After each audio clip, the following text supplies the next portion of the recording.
Hey everybody, coming up on this Monday edition of Now, we're talking about Narcan and how you can now get it over the counter here in Maine, what that means for first responders. And we talked to a mother who says her child would still be alive if that were the case back then. We'll also have the emotional story of a little girl from Raymond who got to meet her bone marrow transplant donor for the very first time. Plus, would you get behind the wheel of a self-driving car? Meet a 19-year-old who created his own. This is News Center Now.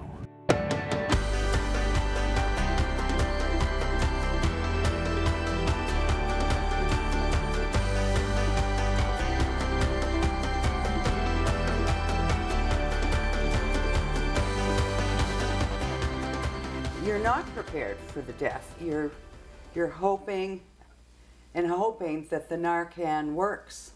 A mother says her son may still be alive today if she had been allowed to keep Narcan in her home. Good evening, everyone. I'm Amanda Hill. And I'm Lee Goldberg. Narcan is easier to get now than it ever has been before, and it's clearly very necessary. In Maine, more than one person a day died of a drug overdose in 2016. Opioid drugs were responsible for 83% of those deaths. Narcan can reverse those overdoses, and now you can pick it up at a drugstore like you would just about any other medication. News Center's Tennyson Coleman joins us with what a mother who lost her son to drug addiction thinks about Narcan being sold in stores. Hey, Tennyson. How's it going, Lee and Amanda? The debate is not without controversy. We asked viewers what they think on Facebook, and the response is, well, polarizing. Now, you can tell us what you think right now by going to pulse.newscentermaine.com or selecting the Pulse tab on our mobile apps. I sat down with a woman who knows firsthand what addiction looks like to find out what she thinks. I looked at him for a few minutes and I knew he was going. He was dying. Milo Churning will never forget finding her son Sam unresponsive after he overdosed on opioids last August. Standing over his body, praying that that Narcan would bring him back, which it did. He had another chance at, recovery. That night, paramedics revived him using naloxone or Narcan, but Churning's nightmare was far from over. Sam's addiction eventually caught up to him. He died 6 months later of a fentanyl overdose. You think you've prepared yourself for the ultimate outcome of addiction, which is either recovery or death. And you hope for recovery, but you prepare for death. Nothing could prepare a mother to lose her firstborn son. She says he was in and out of rehab and had used Suboxone. Churning hoped Narcan would prevent something like this from happening a second time. Stores like Walgreens now sell the drug without a prescription, but the jury is out on whether this will actually help people like her son recover from addiction. It didn't work for him, but he had the chance to try. But it could potentially save lives and give someone another chance at hope. Now today I spoke with Ed Mooreshead. He's a paramedic at Capital Ambulance in Bangor. He says before you go grab Narcan off the shelf, there are things you should know. First, he says that if you ever find yourself in a situation where you feel you need to administer Narcan to someone who's overdosed, first call 911. He also warns that people who are revived using Narcan can sometimes be combative or disoriented afterwards. Lee and Amanda. All right, Tennyson, thanks. So this is something we'll be talking about throughout the show tonight. Make sure that you open up our mobile apps or go to pulse.newscentermaine.com. We are taking a vote right now on how you feel about naloxone being sold over the counter. Vote now. We will show the results at the end of this show. All right, kind of, in his words, yucky out there today. Yeah. So what's up, Keith? Dreary day. It's pretty whack. It's pretty whack. We should do a pulse on the weather on a day like today. Like, do you like it, do you not? Because a decent amount of people are actually enjoying this little break. It was relatively warm last week and obviously cool and rainy right now. The last of the rain shield, though, moving in through parts of New Hampshire.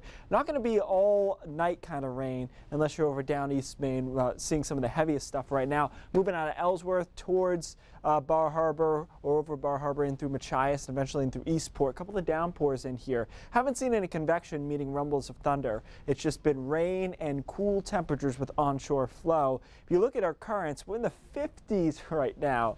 And I mean, you know, our average is around 80 this time of the year. So obviously very, very cool, mirroring and dipping below that ocean temperature of 63 degrees. So the rain continues through the evening tonight over down East Maine. I like tomorrow's forecast a little bit better than I did last week. I thought we might have 2 days of rain last week. Now it looks like showers tomorrow morning, some thick cloud cover, but by the afternoon we should clear out. And it's a pretty easy pick of the week, guys, for this week. Wednesday, it's the sunny day. The one. We'll look forward for that one. All right, sir. A little girl from Raymond was diagnosed with a rare leukemia called myelodysplastic syndrome when she was just 4 years old. Now, MDS is fairly common in elderly people, but it is not in children. Addie Madsen needed a stem cell transplant, but none of her family members matched. P.S. Well done on that name. Through the organization Be the Match, a random donor was found. Brad Myers, he's from Arkansas. The transplant happened about 2 years ago, and it was a success. Addie is now 6. She's happy, she's healthy, but the Madsens had never had a chance to meet Brad Myers in person until recently. I mean, there's nothing that ever really prepares you to meet the person that saved your kid's life. But that's what Jessica Madsen and her family had the opportunity to do. I was excited to finally get to meet him and talk to them and see him in real person and hug him and stuff. On Be the Match night at Hadlock Field, Addie was asked to come to the game and throw out the ceremonial first pitch. Brad Myers' mom had heard about the honor and decided it was time for her son to meet the little girl whose life he saved and her family. So the surprise was put into motion. Addie Madsen. Addie delivered the pitch, and Brad, dressed in Sea Dogs catcher's gear, delivered the surprise. Catching to Addie today, all the way from Greenwood, Arkansas. Please welcome her daughter, Brad Myers. I did not know, but Brad took his helmet thingy off, and I freaked out. I expected Jess to, you know, go maul him and give him a big hug, and she was just kind of standing back waiting, and I was like, what's going on here? So, you know, I mean, that was just nothing I could do but go give him a big hug. Mom Jessica was in on the secret and had met Brad earlier in the day. My sister did this kind of big surprise, and I had no idea what was happening, and she opened the door to the garage, and he walked in, and it was just like instantly, you know, I knew who this person was, and but to meet him and to hug him and to be able to say thank you was just one of the best moments of my life. And Addie would have been a fan of something just a little more private also. Like, when I'm with Brad, I don't want lots of people to be there, but there was, and we had to take hugs, which I'm okay with that, but not with 100 million people. The introduction could not have gone better. Brad Myers, who had driven 5 hours each way just to have his half of the life-saving procedure done, was exactly who the Madsens thought he'd be. Because a lot of people, you know, they're like, I don't know if I want to do that, it could be painful and all that. And he's just like, it wasn't an option. It's just, they called, I went.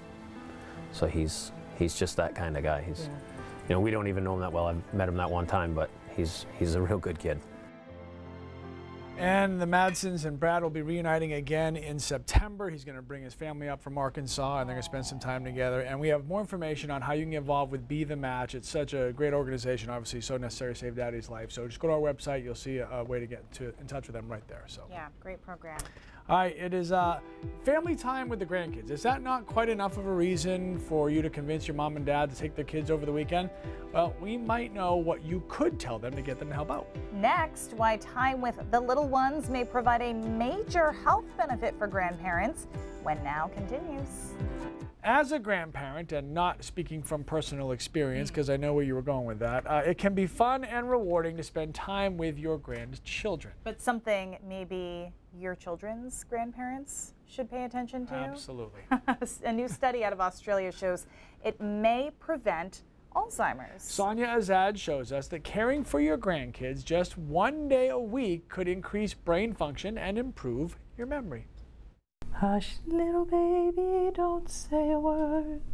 Papa's gonna buy you a mockingbird. He's our first grandson, and we are just thrilled to pieces about having him in our lives. Yes, hello, Alex. Mary and Patrick Hum are grandparents of 2-month-old Alex. We've got several other grandparent families here in the neighborhood, and we're ready to join that group. Here you go, baby Alex. Their initiation as caregivers to little Alex may not have been easy. I found that I had to reach back into the recesses of my memories of what it was like to calm and soothe a baby. But research suggests babysitting boosts brain power and decreases the chances of developing depression. One of the best things that you can do as you get older is to maintain those social interactions with other human beings. Dr. Diana Kerwin says babysitting stimulates brain tissues, benefiting your memory. If you think about when you do take care of a child, you tend to become a teacher more so. You're teaching them new experiences, maybe taking them to the zoo or working on, naming vocabulary with them. That's going to be stimulating for the babysitter's brain as well. It's really good exercise taking care of a baby. You're swinging them, you're rocking them. Yes, the extra physical activity is a bonus. You're more likely going to be out at the park, pushing them on a swing set, going for a walk. Have a seat. Texas Health has a class called Grandparents 101 for this new generation of grandmas and grandpas, teaching them everything from updated safety guidelines to infant CPR to how to child-proof their home. You don't have time to think about anything else. For Mary and Patrick, the class got them out of their rut and ready for whatever little Alex throws their way. You'll still be the sweetest little baby in town. Sonia Azad reporting from Dallas. All right, still time for you guys to weigh in on the Pulse poll today. Should Narcan be sold over the counter at drugstores? Go to pulse.newscentermaine.com or open our mobile apps and select the Pulse tab to weigh in. Still to come on Now. This car works completely stop and go. Like if there's someone stopped at a light in front of you, it'll completely stop and start. You do not need to drop hundreds of thousands of dollars on a self-driving car. Apparently, all you need is a few $100 and a mind for engineering. We'll meet a 19-year-old who figured it out. And it doesn't look like a great week weather-wise. Keith shows us the few bright spots coming up in his full forecast. Self-driving cars may seem like a playground for big companies like Google and Tesla, but a Scarborough teenager recently entered the ring with a self-driving car of his own that he made by himself. I feel like more people kind of need to know that this is a possibility. A possibility if you're super tech savvy and can tinker with the best of them, like this 19-year-old college student from Scarborough. Almost all modern day cars have the ability to self-drive. Essentially, the only thing holding cars back is their software. So when I found that out, it was kind of like, I need to get this better software in there. Taking advantage of the lane assist and cruise control features already installed in his car, Chris McCammon is giving Tesla a run for its money with his Honda Civic. This is called OpenPilot, which is like a open source version of Autopilot. It lets you retrofit a Civic to be self-driving. It takes a smartphone, a homemade circuit board, and hours of assembling, all for just under $500. This is the system. It runs off a OnePlus 3 smartphone, which is what the screen is out front here. And it uses the rear view camera to do the self-driving. Behind here is a radar that senses all the cars in front, and then the camera does the rest. And then you plug it into the car right here. This is the existing lane keep assist system. So essentially you just unplug this one cable, plug in your cable you made yourself, and plug it into the unit, and you're good to go. The software can detect how far away the car in front is and match their speed, doing all the stopping and going for whoever's behind the wheel for as long as 6 minutes without driver interruption. When I'm on a highway, I almost always use it. Which might not be great to hear from Mom and Dad. You probably don't know I use it as much as I do, to be honest. But he insists there's nothing to worry about. It actually helps you stay more attentive because I'm always making sure it's gonna do right. At the end of the trip, made it back. A quick switch. And when a self-driving car isn't enough, I had an old hoverboard. We're turning that into an electric scooter next. That's our next project. Because, hoverboards are so last year. They sure are. Now, if you want to learn more on exactly how he did it, Chris McCammon posted his entire journey on this project on YouTube. with a tutorial. We'll also have that on our apps and online. Right now, using this software, the driver has to interact with the car every 6 minutes or 10 miles. But McCammon says the company is hoping to extend that to every 1,000 miles, so you could take a whole trip without touching the wheel. But a big question in all of this is insurance. In this case, he did not hack into the software. It's merely an extension. So as long as the self-driving feature is turned on, the driver and software assume all responsibility, no matter the situation. Now, in terms of legality of self-driving cars in Maine, state police say there are no laws permitting or prohibiting them, but they know the future is here, and they're looking at what other states are doing. Lee? All right, thank And you Amanda? very much, Katie. Oh, yeah, and her too. Hi. Yeah, I don't trust it. Anyway, what? I just have so many questions about I know. that. This is some good news, and we don't have to debate this one. Okay. It's good news for a hockey star from Maine. Brian Dumoulin signed a 6-year, $24 million contract with the Penguins. He's from Biddeford. Huge deal for him. Congratulations to him. Yes. Also, some backlash. Not so good news for America's probably most famous Olympian. Right. Michael Phelps appeared on Shark Week for the Discovery Channel last night. It was billed as Phelps races a shark, but it wasn't really what fans were expecting. After an hour of build-up showing Phelps training and getting fitted for a state-of-the-art wetsuit, the world-class swimmer finally got in the water, but with a CGI shark instead of the real man-eating animal. Impressively, Phelps beat the reef shark's time and fell only 2 seconds behind the great white. But the event was a letdown for those who were expecting a face-off between the winner of 23 Olympic gold medals and the ocean's fiercest predator. Yeah, I'm not sure how they thought that was actually going to happen. No. So, of course, the world took their frustrations out on the internet. That's why it's there. Carissa says, Shark Week's lie about the shark versus Phelps is the reason I have trust issues. Brittany says, we were all tricked. But Melissa says, guys, use your common sense, shaking her head at people who actually thought, like I just said, Michael Phelps was going to actually race a real live shark. Yeah, but Cruz has obviously not gotten over it. He says Phelps didn't actually race a shark, just like that guy didn't get eaten by an anaconda. If everyone remembers that 2-hour Eaten Alive special on Discovery a few years ago. At the end, they decided it was too dangerous and did not follow through on the plan to have a man swallowed whole by a giant snake, shockingly. We could have just gone down the street to Peter Carlisle at Octagon Sports, who's Michael Phelps' agent, and said, were you ever going to let him actually race a shark? Yeah, that's crazy. How are you going to get the shark to go straight? That would be one of the biggest issues. I'm guessing he would have gone towards why are you Michael. guys going to hate on self-driving cars? You're going to be in one in 10 years. What happens if the sensor is covered by You're going to be in sensor? What do you mean? What if you're in a bad cell How do and planes it can't fly connect to the themselves? computer? Huh? What if you're like in a bad cell, like you're in rural Well, it's not Maine? going to be using cell phone data. We'll talk about this later. Okay. You will be in a Let's get to self-driving it. car. We'll Brain Trust drop me. this idea right now. You too. Fighting progress. It's not good. All right.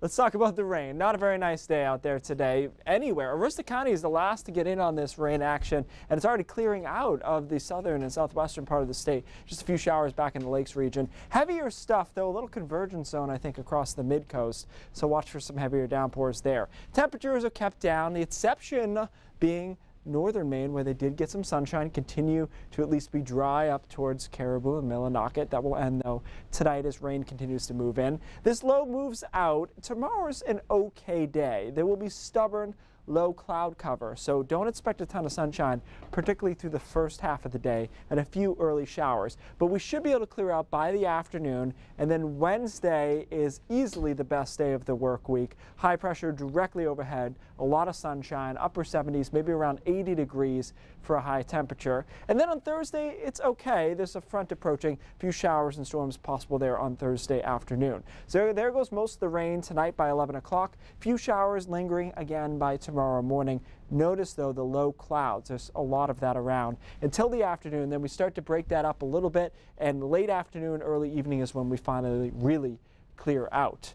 After that, the most interesting thing that's happening is what happens on Friday. The European model has this big, nasty rainstorm, and the GFS has nada. So right now I'm siding with the Euro, as I often do, meaning that I have Friday as potentially nasty, possibly nasty, at least. At this point, though, guys, the weekend, again, looks good. All right, that's all that matters, really. If you Yeah, work Monday through well, pretty Friday. much for most people. What you A got lot there? of people. Yeah, what you got? there? What is Oh, that? this, what, this? What? This? Is What? this what you're talking about? What? Okay, so Yarmouth Clam Festival 2, 1, shock. was this weekend. Rob Nesbitt and I took it on. We were able to separate 24 clams in 2.5 minutes. By the way, the reigning professional champion separates more than 50. We were pitted up against, you know, other news teams, other radio stations, but we came out victorious. Amanda is much more competitive than I realized. Very competitive. Like this I was don't like know how you didn't realize that already. I guess, yeah, I very. guess it's never come up. It's never come up before, but good job, guys. I will be drinking coffee out of this. All Keep right. it going. It's like the next couple Stanley Cup. years. We're all going to get it for one day. So, Yep. all right, we'll be back with more after this. All right, today's brain drops is something we've been tossing around for a couple of weeks. Will a fan cool a dog the way it cools a human? The first way to think about this is, how does a fan cool a human? Two mechanisms here. One is evaporative cooling. So when you sweat, you get little tiny water droplets on your skin, right? That evaporates into the air that's drier, and that process takes energy in the form of heat away from your skin, and you feel cooler. The way the fan helps that is it doesn't allow the air right around your skin to get saturated. If that happens, you can't evaporate any more sweat and it doesn't work anymore. So the fan keeps drier air cycling in so the evaporation process continues. All right, here's the other way that a fan cools a human. It's called convection. Very simply put, warm flowing to cooler. So if your skin is around 98.6 degrees and the air is 70 degrees, it's trying to radiate that heat into the atmosphere around you. The only problem is, if the air is stagnant, say in a vacuum, you'll create this little air layer around your skin that is very close to the temperature of your skin. It has nowhere else to go. This is actually the principle behind wind chill. The wind kicks that air that's insulating your skin away from it. Now with a fan, again, this is a positive thing when you're trying to cool yourself, because it allows that radiation to still occur into the cooler air surrounding. So that's how a fan cools a human. So the question is, does it work for a dog? Well, the first thing to realize is, contrary to popular belief, dogs do actually sweat, but it's not very effective. They sweat from their paws. The main mechanism, as you know, is panting, which is actually a form of evaporative cooling, much like we do on our skin. They draw the air in, it goes out through their tongue, and they get more air circulating, and they're able to cool themselves that way. But because the surface area of their tongue is relatively small, the fan doesn't do much for them in that regard. But the fan does help them when it comes to convection. Dogs, by the way, are around 102 degrees. They're warmer than humans. But the fur acts as an insulator. It keeps that warmer skin layer closer to their body. When you get a fan flowing through, guys, it loosens up that warmer layer and allows some cooler air in towards their skin. So it does actually work to cool them, just not exactly in the same way that it cools a person. What about cats? Yeah, it would be the same thing for cats, because the fur is insulating them and you get that air to flow on through. Okay. So it's doing something for them. It's not quite as efficient as it is for a human. And better than all of this for everyone is air conditioning, if possible, because it actually lowers Central the air AC temperature. for pets and everybody. Okay. All right, good. Let's Really get to that quickly, pulse. final look at the numbers. Most of you think Narcan should not be sold over the counter in drug 63% to 37% against. So thanks for voting. News Center 530 starts right now.